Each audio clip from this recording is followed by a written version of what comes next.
ภาษาខ្ញុំមានពូនៅព្រំដែនដែរបងซึ่งខ្ញុំវាមានអារម្មណ៍ថាខ្ញុំមិននឹកកងគាត់ដែលគាត់នៅព្រំដែនខ្លាំងចឹងខ្ញុំមានតែជំនួយតិចតួចប៉ុណ្ណឹង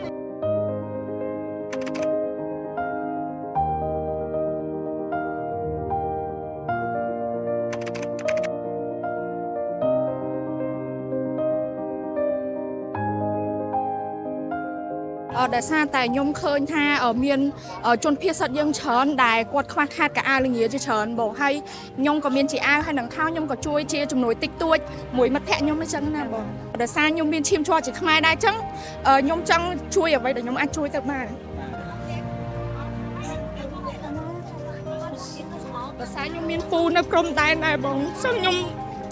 វាមានអារម្មណ៍ថាខ្ញុំមិននឹកកងគាត់ដែលគាត់នៅព្រំដែនខ្លាំង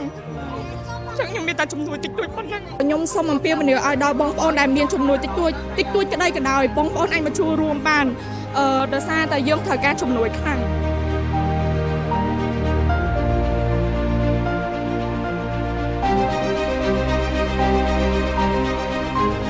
ជួយចាប់ខ្លាំងណាស់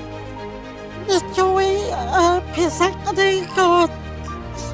ស្វាប់យើងណាឲ្យវិរៈកងស្វាប់យើងខ្មែរយើងជោគជ័យ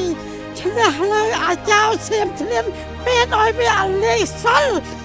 បើខ្ញុំជាក្មេងវិញខ្ញុំតែជួមមកហើយប៉ុន្តែខ្ញុំចាស់ណាខ្ញុំជួយចាប់ដែរខ្ញុំមិនអាចឈរមើលឃើញពួកឆ្លៀនពេលមកលើទឹកដីយើងទៅខ្ញុំជាពលរដ្ឋយើងចាក់ខ្លួនឡើងនាំគ្នាសាមគ្គីគ្នាយើងជួយខ្មែរយើង